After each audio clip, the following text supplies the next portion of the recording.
I was 29 the night my sister broke my arm, and the sound it made still finds me in the quiet between midnight and morning. It wasn't a clean snap. It was a wet, startled noise, like a hinge forced the wrong way. I remember the rug's pattern under my cheek, the taste of copper, and my mother's laugh from the doorway, a short, bright crack, the kind you hear after a cruel joke lands. "That's what you get for being worthless trash," she said. Not a scream. A chuckle, as if she were pointing out a crooked picture frame. It started over a cake.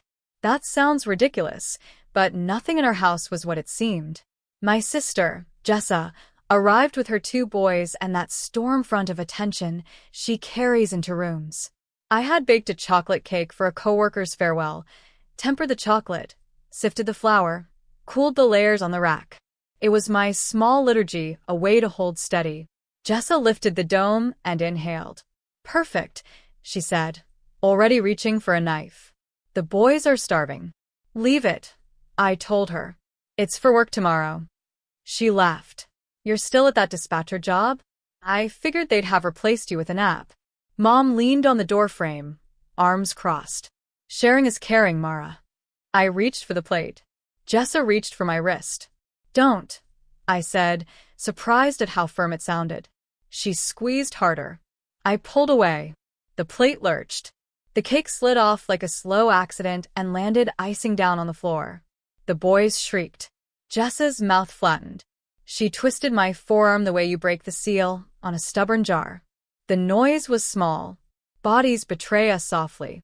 Pain came a breath later, hot and electric. I stumbled, hit the couch, saw stars. In the doorway, Mom laughed again, almost kindly. Nobody moved to help. "I think something's wrong," I said, cradling my arm. Jessa rolled her eyes. The boys licked frosting. Mom said, "You're always so dramatic." I drove myself to urgent care because moving felt easier than arguing. The waiting room smelled like antiseptic and daytime television. The nurse asked for an emergency contact. I told her I'd pass. The X-ray showed a break in the radius. "No surgery," the doctor said. He asked how it happened. "I tripped," I said. He didn't push. By the time I got home with my arm in a sling and a bottle of painkillers rattling like dice, Jessa had posted a photo from my kitchen, her boys with frosting mustaches, captioned, "Family chaos LOL." Underneath, my mother had added crying laughing emojis and, "That's our Mara." I slept on the couch because my room felt compromised.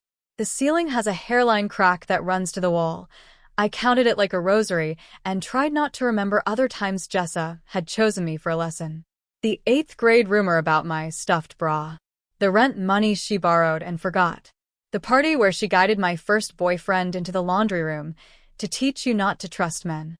Around 3 a.m., with the pain a steady animal gnawing my forearm, I made tea one-handed and thought about the difference between pain and injury. Pain is private.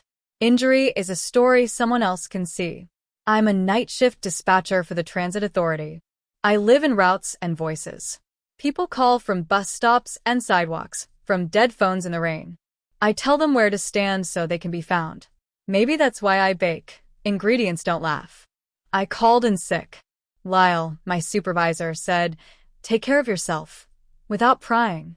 Then I sat at the table, icing my arm, and tried to map a way out of the house I kept defending to people who didn't live here.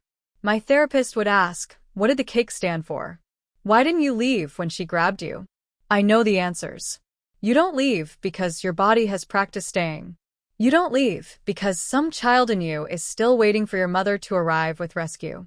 You don't leave because leaving admits there was no safe room. At 7, the sun slid across the floor like it didn't trust this place. Mom came in wearing slippers, face unsoftened. She looked at the sling. "You should be more careful," she said. "You've always been clumsy." "Jessa broke my arm," I said. "Naming is a kind of medicine." You laughed. She turned to the coffee maker. "You two are dramatic.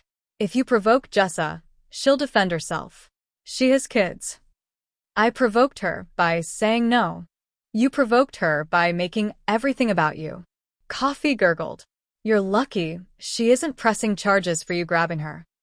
I stared at her profile, and saw my own jaw set there.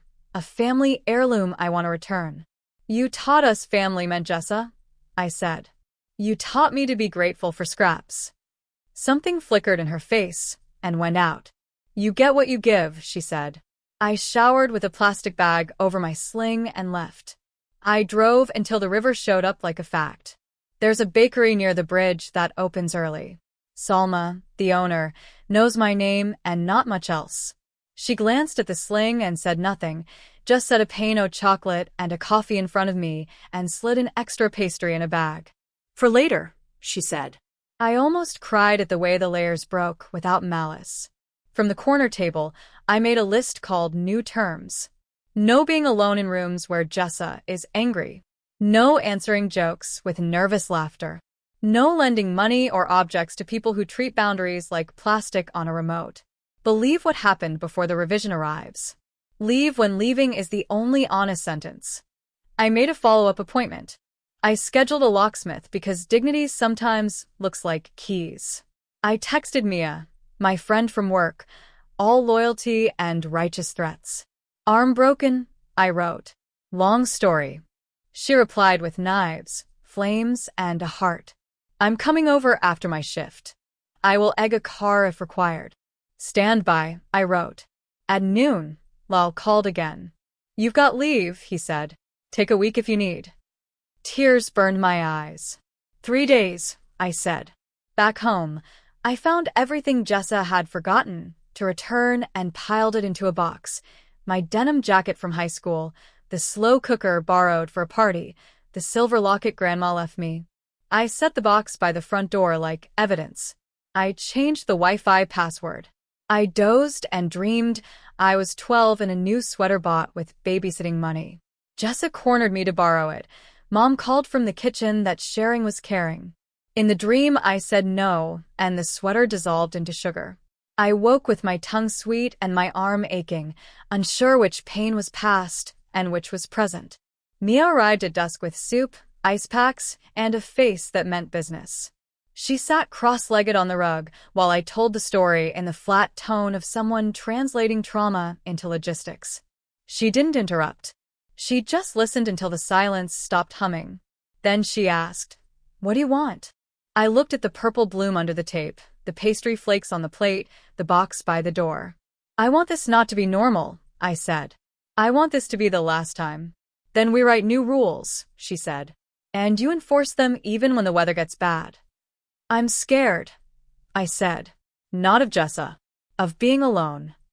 Alone is not abandoned, she said. You have people. Maybe not the ones who share your last name. The ones who show up with soup. We drafted a text. Until further notice, Jessa is not welcome in my home. Mom, if you laugh at my pain again, you're not welcome either. I will not attend gatherings where I am the punchline. I will not answer calls that begin with "don't be dramatic." This is not a negotiation. I saved it to drafts to see if it still told the truth in the morning. When the house settled into its night noises, I lay down with the sling propped on a pillow. The room smelled of sugar and antiseptic. I stared at the soft glow of the router. New password, new gate, and let myself imagine different quiet. A small apartment with windows I could open without permission. A shelf where cakes cooled without being requisitioned. A living room without laughter that pins you to the carpet. Keys in my own hand, heavy and blessed. I closed my eyes and pictured the lock turning. Somewhere between one breath and the next, I slept. In the dream, the door opened, and I stepped through. In the morning, the pain had cooled to a dull, contemptuous throb, like my arm was offended I'd made it sleep. I watched the draft on my phone and hit send. Until further notice, Jessa is not welcome in my home. Mom, if you minimize or laugh at my pain again, you are not welcome either. I will not attend gatherings where I'm the punchline. Text only. This is not a negotiation. The message dropped into the thread like a coin into a sealed jar. 3 dots blinked, vanished, returned. Jessa. LOL dramatic. You tripped. Stop lying on me. Then, you owe my kids an apology for scaring them.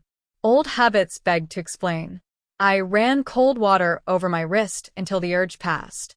Mia, did you send it? Me, yes. Locksmith at 11. Doctor after. Maybe apartments. Mia. Keys, keys, keys, flex biceps, key. At 10:50, a white van arrived. The locksmith had careful hands and the air of someone who'd heard every version of "I need a new lock." Deadbolt or smart, he asked. Both, I said. And a peephole. He drilled, would curl to the mat like apple peels. Choose a code you'll remember when you panic, he said. I entered last night's date. He handed me 2 keys and left the faint smell of hot brass and possibility. Mom called. I let it ring into voicemail. Then a text. This is ridiculous. You're humiliating me. Call me now. Me. Text only. My arm is broken. I'm following medical advice. Medical advice from who? Dr. Google? A nurse from urgent care called next. Gentle as rain. Just checking on you, Mara. Pain okay? Keep it elevated. I booked a follow-up x-ray and felt the house grow less haunted simply because someone believed me. I put the manila envelope in my tote and drove to the precinct 2 neighborhoods away. Beige chairs, a bulletin board, a tired American flag. I want to make an incident report, I said. The desk officer nodded, typed while I told him the facts. My sister, my arm, the laugh in the doorway, the history no one photographs. You want to press charges? He asked, neutral. I pictured Jess's boys, holidays in court, Mom crowing that I destroyed the family. I pictured my bone, the sound it made. Not now, I said. I want it documented. He printed, I signed. If she shows up or tries to force entry, call us, he said. You have a right to be safe in your home. Right. I folded the report into the envelope as if it were a small shield. At Salma's bakery, she slid a mille-feuille across the counter. Many layers, she said, tapping the pastry. Her eyes flicked to my sling. You look like someone who made a decision. I changed the locks, I said. She smiled like a judge bringing down a gavel. Approved. The clinic's fluorescent lights hummed. The X-ray looked like a moon with a thin river through it. Keep the sling. Ice, ibuprofen, the PA said, writing a note for work without asking. She touched the paper to my good hand. You don't have to tell me what happened, but you deserve to be safe. Deserve slid in beside right, and warmed more of me. In the parking lot I opened a rental app. Studios with carpet vacuumed by angels. Kitchens that had never heard shouting. Prices bid. I called Lyle. How hard is overtime after I'm cleared? Easy, he said. Weekend dispatch is starving. Also, EAP, 2 therapy sessions, and a legal consult. It's not just a brochure. I called the number. A woman's voice like a soft blanket booked me with a counselor for Tuesday and offered a short call with a legal advisor about protective orders. Information is power, she said. At home, I tried a left-handed nap, dreamed of doors that kept opening into the same room until I found a window. I woke to the keypad's patient green eye and made soup, discovering that onions do not respect injury. At 6, the doorknob rattled. Open up, Mom called. No, I said through the wood. This is my house. It's our lease, I said. And my locks. She laughed, a small cruel bell. You think a lock changes who you are? No, I said. It changes who gets in. Silence then. You're ridiculous. Jessa is distraught. The boys are upset. You scared them with your tantrum. Jessa broke my arm, I said, letting each word sit on the mat. If she wants to apologize, she can text. If she wants to deny it, she can do that somewhere else. You're choosing outsiders over family. I'm choosing safety over chaos. If that makes me an outsider, then I'm out. Boards creaked. She chewed that line. Fine. Stay in your little kingdom. See who comes when you cry. I won't be crying, I said, surprised at how true it sounded. When her footsteps faded, my legs went jelly. I sat on the floor and laughed until tears came, the kind of laughter your body gives you for finally doing the thing. Mia. Report filed? Me, yes. Locks changed? Yes. Mom tried the door? Yes. Mia, proud. Want backup? Me, come. She arrived with groceries and pre-made mirepoix because she understands onions versus injury. We ate soup and watched a terrible island dating show and let our brains rinse. Listings? She asked during commercials. I showed her 3. One with a tree outside the window, one with a stove that had blue knobs, one with a balcony big enough for a chair and a plant. That one, she said, tapping the balcony. You could cool cakes out there. The wind can be your only thief. I pictured a small metal table, steam making its own weather. Okay, I'll call tomorrow. What about money? Overtime. Maybe a roommate. Maybe 3 cakes a week. Salma hinted she needs extra hands. Careful, Mia said. Don't let work eat the thing you love. Dispatcher by night, I said. Cake witch by appointment. She clinked her spoon to mine. To cake witchery. After she left, the house felt like a dog you fed that finally decided not to bite. I put the ruined cake stand away, empty and ready. I found the old ribbed sweater from middle school and pressed it to my face until cedar and memory steadied me. At 10, a text from an unknown number. You're a liar. My sister would never. You're jealous and sad. Leave them alone. A cousin, deputized as a missile. Block. Another text, Jessa this time. If you tell people I hurt you again, I'll make sure CPS hears how you treat my kids. I stared until the letters blurred, screenshotted it, emailed it to the address I'd made for keeping things straight. Evidence is a light switch. I set my phone on timer and took photos of swelling, then of the X-ray, and incident report. I uploaded to a cloud folder labeled safe. The EAP legal advisor called back while I filed. She explained in sentences what a civil protection order is, what harassment looks like, what to do if Jessa shows up, how to document without turning life into a courtroom. A paper trail isn't vengeance, she said. It's shelter. She told me to journal dates, keep texts, save voicemails, tell a neighbor. Call 911 if she violates your boundary, she added. You won't be wasting anyone's time. We hung up and I wrote the incident number on a sticky note and pressed it inside the hall closet. As I stepped onto the porch, Mrs. Alvarez shuffled past with recycling and tipped her chin toward my sling. You holler if you need anything, she said. That promise felt very ordinary weather. The porch light haloed her hair. Safety, I realized, sometimes sounds like a neighbor on bin night saying, I'm here. Then I replied once, do not contact me except to take responsibility for breaking my arm and to arrange pickup of my property in the box on the porch. Any further harassment will be forwarded to police with the incident number. This is your last communication. Dots. Disappear. Nothing. I turned on the porch light and set the box outside like an offering to a small god of returns. The night smelled of cut grass and a neighbor's curry. Somewhere a baby cried, then was comforted. I stood there with one useless arm and one strong one and felt, absurdly, taller. Inside, I wrote 3 sentences on an index card and taped it to the fridge where chore charts used to hang. You're not dramatic for wanting safety. You're not cruel for closing doors. You're not alone. I brushed my teeth one-handed and slid into bed. The new lock clicked, not a barrier but a boundary made of brass and decision. The house breathed.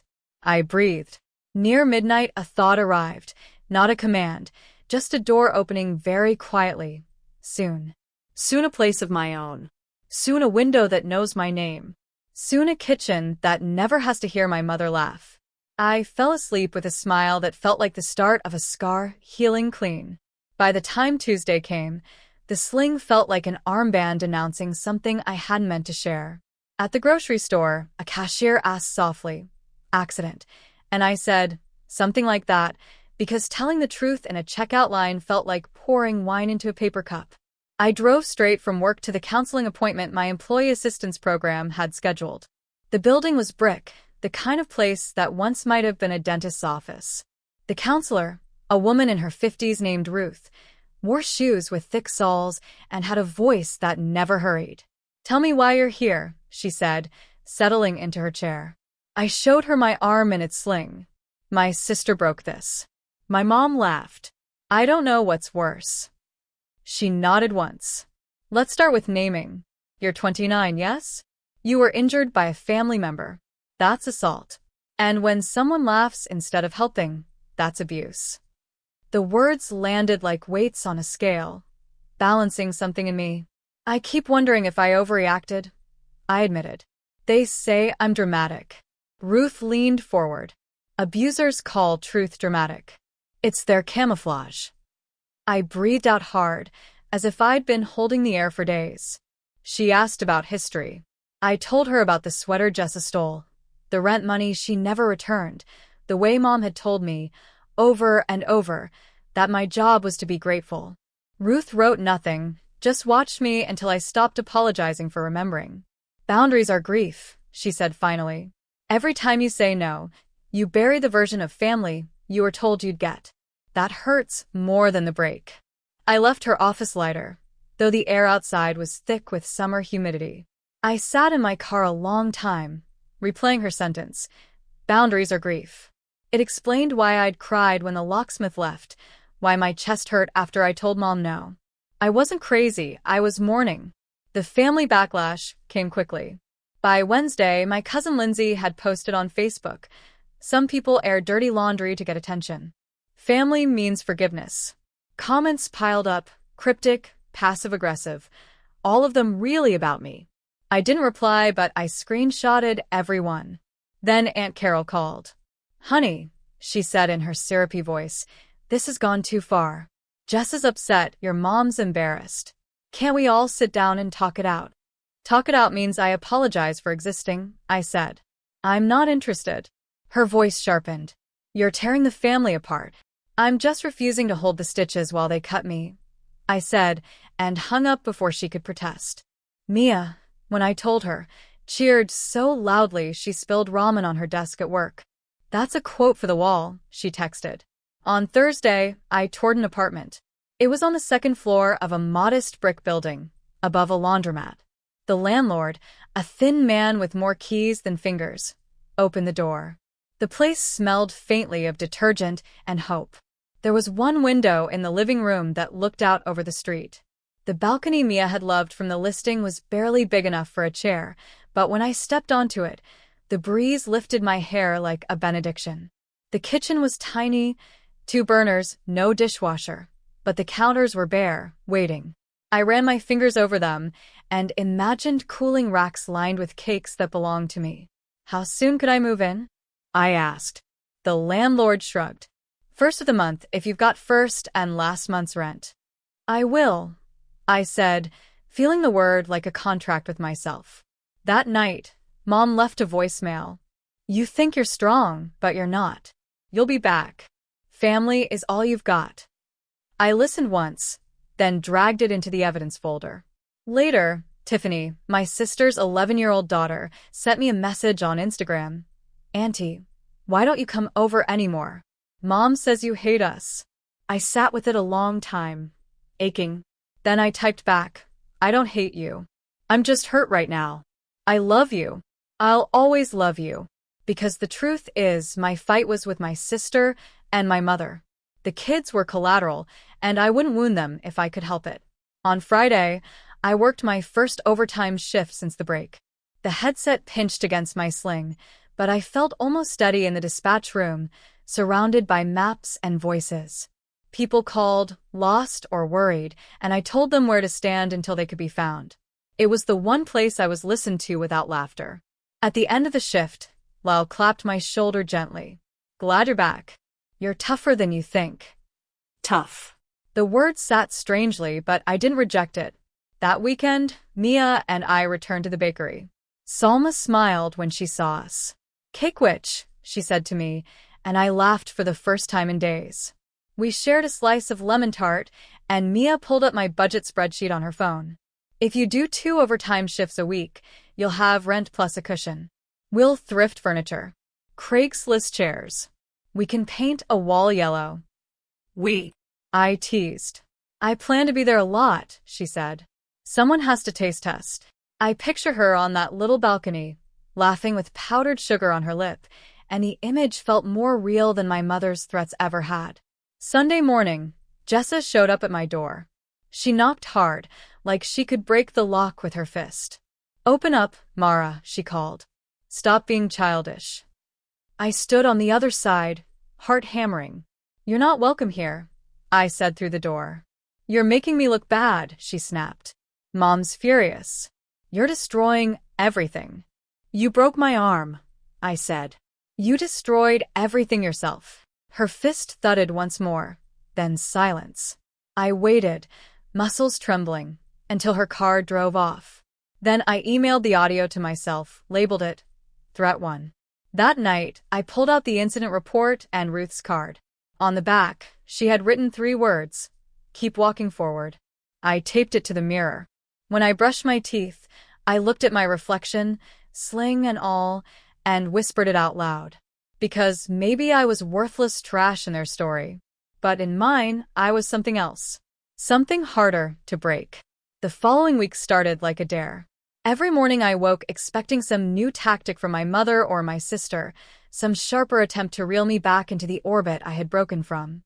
The quiet itself was unnerving, like standing in the pause before thunder. By Tuesday, the first crack appeared. I came home from work, sling itchy under my shirt, and found an envelope tucked in the crack of my door. No stamp, no address, just my name in Jess's handwriting, big loops and heavy pen strokes, like she wanted to bruise the page. I stood on the porch, staring at it, debating whether to open it. The memory of her fist on the door from last Sunday still echoed in my chest. I slipped the letter into my tote without opening it and drove straight to Ruth's office instead of home.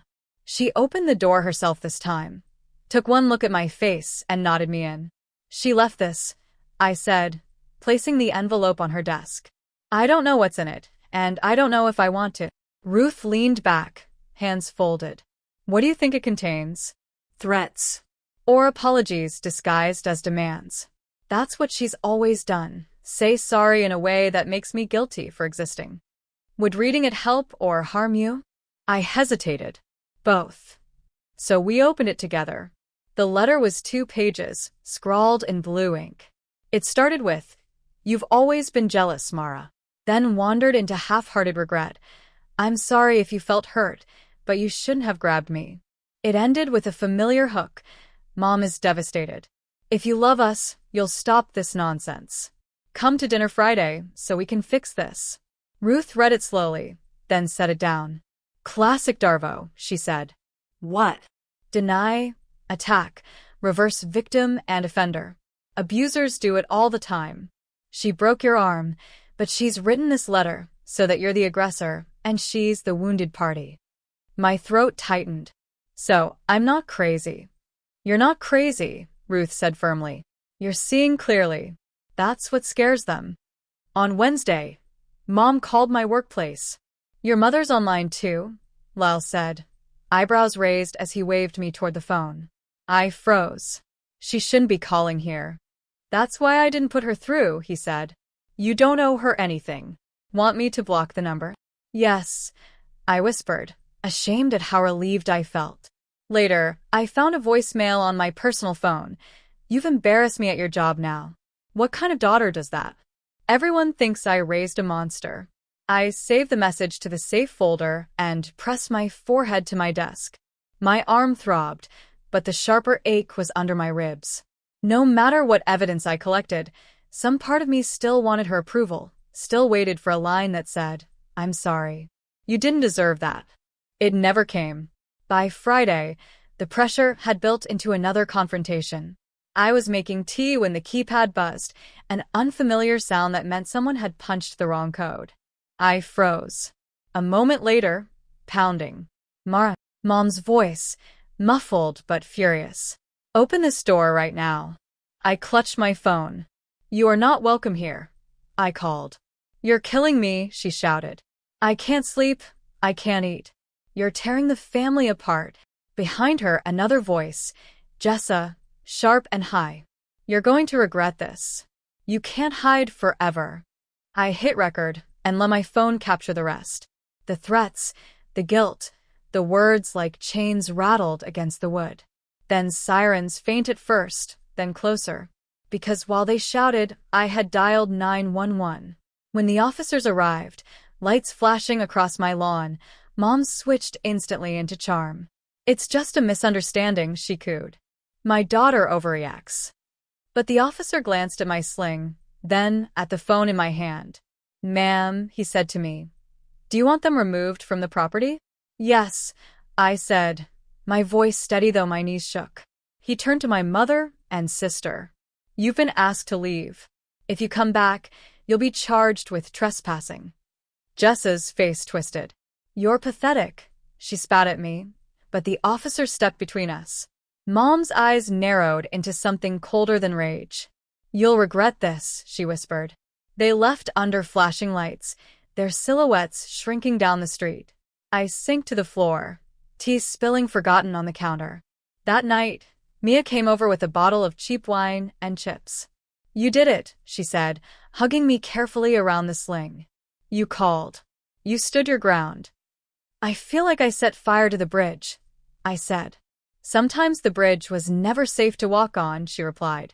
We sat on the couch, the glow of the porch light steady outside, and for the first time in weeks, I felt like the house was mine again. The next morning, Aunt May called. I heard what happened, she said. Half the family is gossiping, but listen, don't let them shame you. I saw the photos you sent. I believe you. If you want, I'll come with you to file for a restraining order. Tears pricked my eyes. I don't want to drag this into court.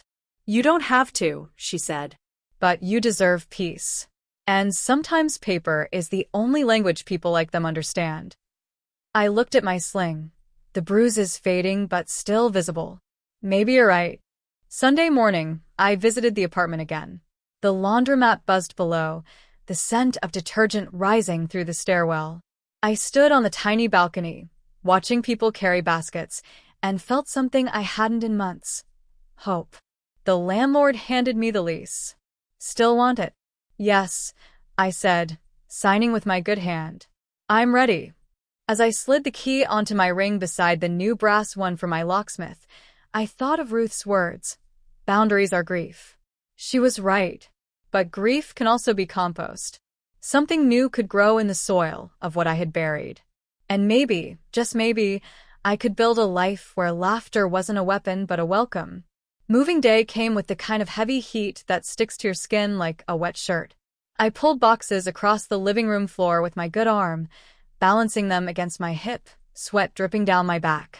Each box was light enough for me to carry clothes, books, baking pans, but the weight of the moment pressed heavier than all of them combined. Mia arrived first, swinging a grocery bag full of snacks. Fuel, she announced. She took one look at me, flushed and trembling, and snatched the box from my hands. You're supposed to be healing, not proving you can still wrestle furniture. It's just clothes, I protested. Clothes weigh nothing until you're broken, she said. Sit. I obeyed, collapsing onto the couch. From that perch I watched as my life left the house in armfuls. The sweaters I'd folded for years, the cookbooks I'd underlined, the mugs I'd claimed as mine but which my mother always said were community property. It struck me that I was moving into a place without echoes. The new apartment didn't know my mother's laugh, my sister's sneer. It didn't know what I'd been called. That blankness was freedom. By noon, Aunt May pulled into the driveway with her truck. She hugged me fiercely, her hand lingering gently on my sling. I'm proud of you, she whispered. I almost cried right there. She and Mia loaded the heavier things, my bed frame, the desk I'd bought with my first paycheck. We worked quietly, urgency hanging in the air, because we all half expected Mom or Jessa to appear at any moment. Every car that slowed on our street made my chest tighten. Halfway through, my phone buzzed. A message from Jessa. You're abandoning us. Mom says you're ungrateful. Don't expect to come back when you realize you're alone. I took a screenshot and slid the phone into my pocket. Proof. Always proof. The new apartment felt like a small kingdom when we carried the first box inside. The walls were plain white, the carpet worn, but it smelled of detergent and lemon polish instead of resentment. I stood in the middle of the living room, dizzy with relief. This is yours, Mia said, placing the box at my feet. No one can take this from you. I believed her.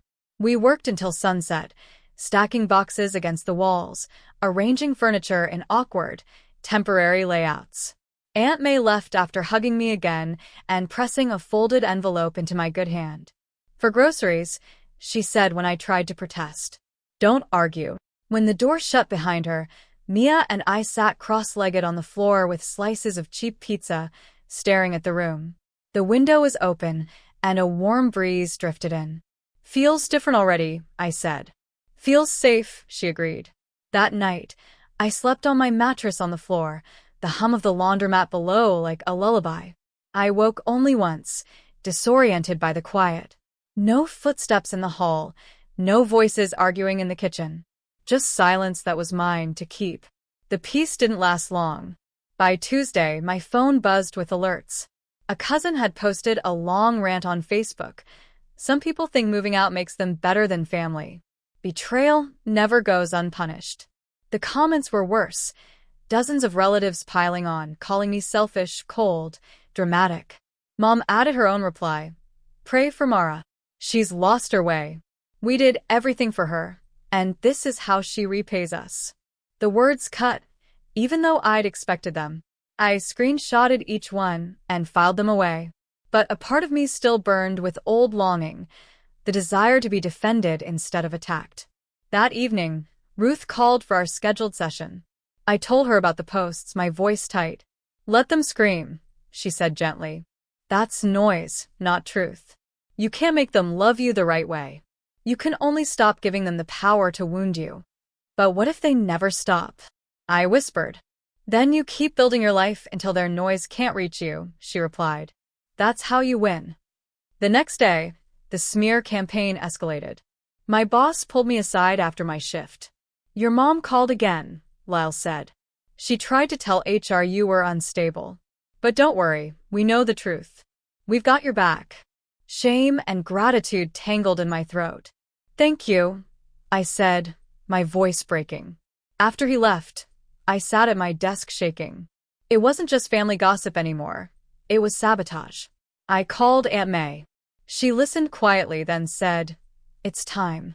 File for the order. Don't wait until she finds another way to hurt you. On Friday, Mia drove me to the courthouse. My sling was gone now, replaced by a soft brace, but my arms still ached in damp weather. I carried my thick envelope of evidence, the x-rays, the screenshots, the voicemails. The clerk guided me through the forms. List every incident, she said, her voice businesslike but kind. Dates, times, witnesses if any. My handwriting shook, but I wrote. The cake, the snap of bone, the laugh. The voicemail calling me worthless trash. The threats at my door. The smear campaign.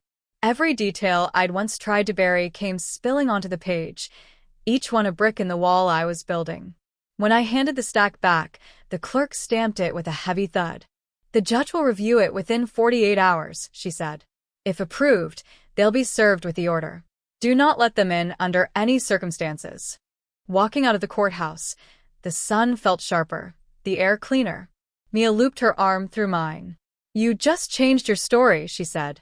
That night, I sat on my tiny balcony with a mug of tea. The laundromat's neon sign buzzed below, casting a soft blue glow. I thought of my mother's words, worthless trash, and how I had carried them like a tattoo under my skin. But here, in this place she had never touched, the words felt smaller, almost laughable. Because the truth was this: I wasn't trash. I was proof that survival could bloom into defiance, that broken bones could heal into stronger shapes, that sometimes the most radical thing you could do was refuse to open the door. The fight wasn't over, I knew that. Mom and Jessa would rage louder now, trying every angle. But I also knew something else. They couldn't break me anymore. Not here. Not in the home I had chosen for myself.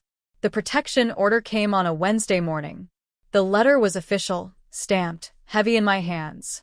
I sat at the kitchen counter of my little apartment with the envelope open, reading the words again and again. Temporary civil protection order, effective immediately.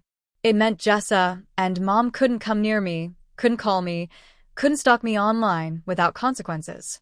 It meant, for the first time in my life, I had a piece of paper that said, "You are allowed to be safe." I cried into my coffee, quiet and long, not because I was weak, but because I'd waited 29 years for anyone, to write that sentence for me. Mia arrived an hour later, keys jingling. She found me still at the table, letter clutched in my hands. "Is that what I think it is?" she asked. I handed it over. She read quickly, then whooped so loud the neighbor downstairs thumped the ceiling. "Hell yes. Protection with teeth." I laughed through my tears. "It's just temporary," I said. "Temporary is still real," she said firmly. "Temporary is a bridge. Now, if they try anything, the law's on your side." Her words sank in slowly, like sunlight warming cold skin. The next days felt surreal. For years, I'd walked on eggshells, bracing for the next blow, the next cruel laugh. Now, each time my phone buzzed, I felt that old jolt of panic, only to see a work email, a text from Aunt May, or a recipe suggestion from Mia. The silence from Mom and Jessa was louder than their rage had been. No calls, no messages, no pounding on my door. I almost didn't trust it. On Friday, Aunt May called. "They were served yesterday," she said. Jessa screamed at the deputy. "Your mom cried. But it's done. They know the consequences now." "How do you know?" I asked, shocked. "Because Carol called me, furious," she replied. "She said you've ruined the family's reputation." I told her the family ruined itself by protecting the wrong people. My throat tightened. "Thank you," I whispered. "You don't owe me thanks," Aunt May said. "You owe yourself peace." That weekend, I took my first deep breath in years. I wandered the farmer's market with my brace tucked under a cardigan, the smell of strawberries and fresh bread all around. Nobody looked at me like I was broken or dramatic. I bought flowers for the tiny kitchen table in my apartment, bright yellow tulips, loud with joy. At home, I arranged them in a glass jar and thought, this is what it feels like when laughter isn't a weapon. Of course, the smear campaign didn't stop. By Monday, screenshots reached me, posts from cousins calling me ungrateful, comments about how I weaponized the system, whispers about how I was lonely and bitter. But something in me had shifted. Their words still stung, but they didn't stick the way they used to. Because I had evidence, I had a paper shield, and more importantly, I had a new home where their voices couldn't echo against the walls. That night, I sat with Ruth in her office. I told her about the tulips, the market, the posts. "You're grieving again," she said. "Grieving the family you wanted but never had." I nodded. "It feels like I keep burying pieces of myself." "Or planting them," she countered. "Every time you put something in the ground, something else grows. You moved out. You filed the order. You're building a new family." I thought of Mia's laughter in my kitchen, Aunt May's steady hand on my shoulder, Salma sliding an extra pastry across the counter. She was right. On Wednesday, I got my first official violation report. A neighbor from my old street called me, worried. "Your sister came by last night, banging on your mom's door and shouting about you. Said she'd make you pay. Do you want me to tell someone?" "Yes," I said instantly. I called the police, forwarded the message, and within hours, an officer called back. "Violation documented. If she comes near your residence, we'll move to arrest." For the first time, I felt what it was like to be believed before the damage was done. That Friday, Mia and I celebrated. We baked a cake in my tiny kitchen, lopsided, messy, sweet. I iced it with one good hand, while she held the bowl steady. When we cut into it, I laughed so hard I nearly dropped my fork. "This is what you saved your money for," Mia said. "No," I corrected softly. "This is what I saved myself for." She grinned.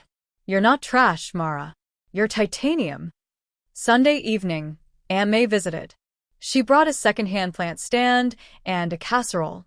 As we ate, she said quietly, "I don't know if anyone's told you this, but your grandfather saw this coming. Before he passed, he said, 'Mara will need strength.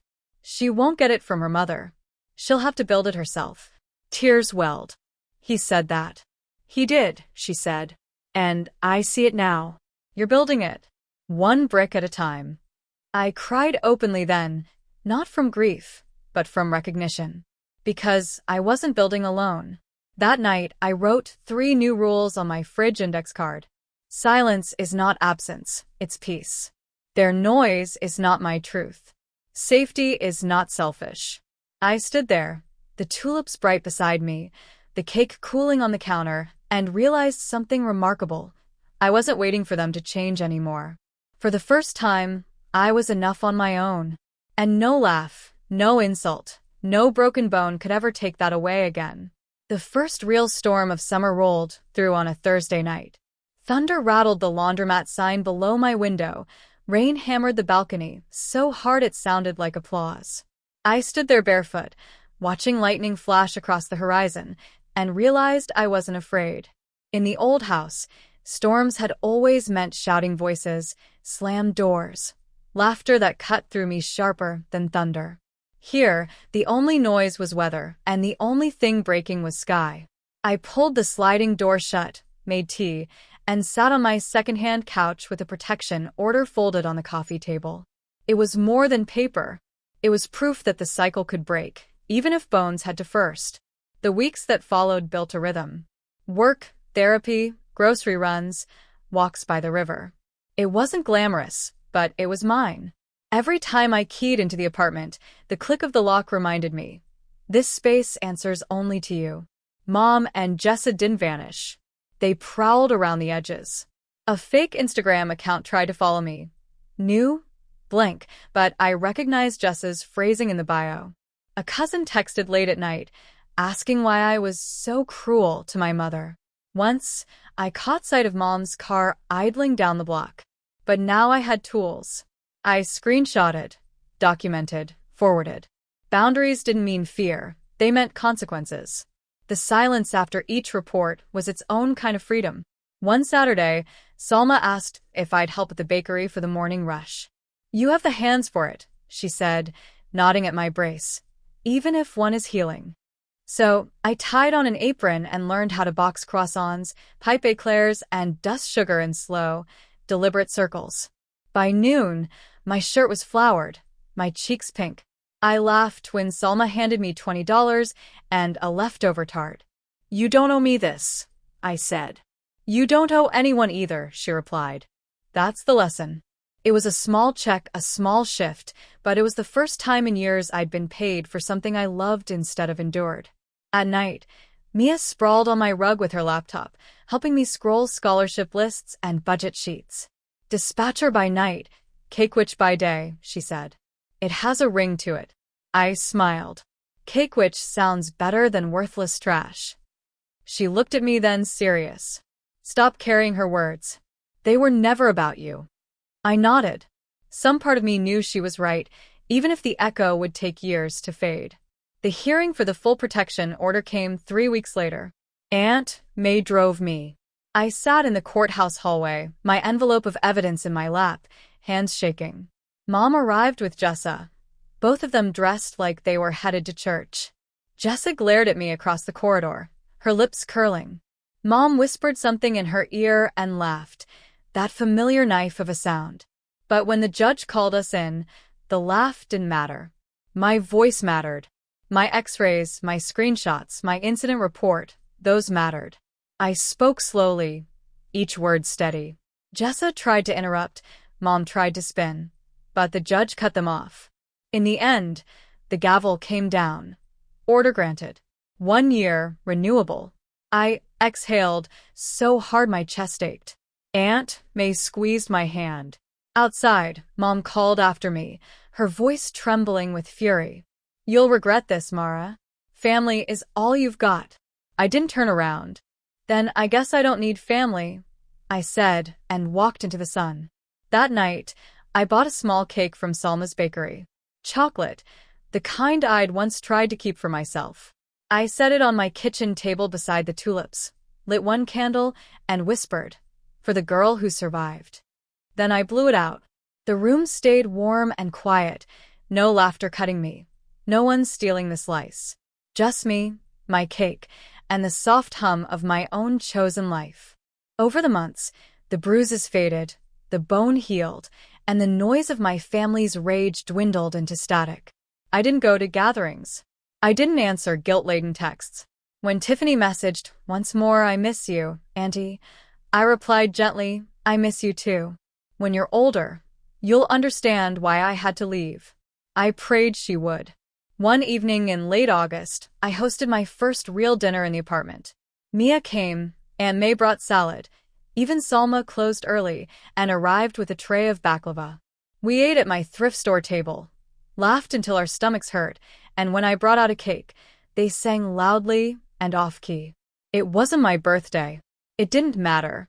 Afterward, standing on the balcony with Mia, the city buzzing below, I realized something. I had built a new kind of family. Not the one I was born into, but the one I chose, the one that chose me back. And that, I thought, was the sweetest revenge of all. Late that night, as I washed dishes, I caught my reflection in the kitchen window. Sling gone, eyes steady, a small smile on my lips. I whispered, "Not worthless, not trash, titanium." And for the first time in my life, I believed it.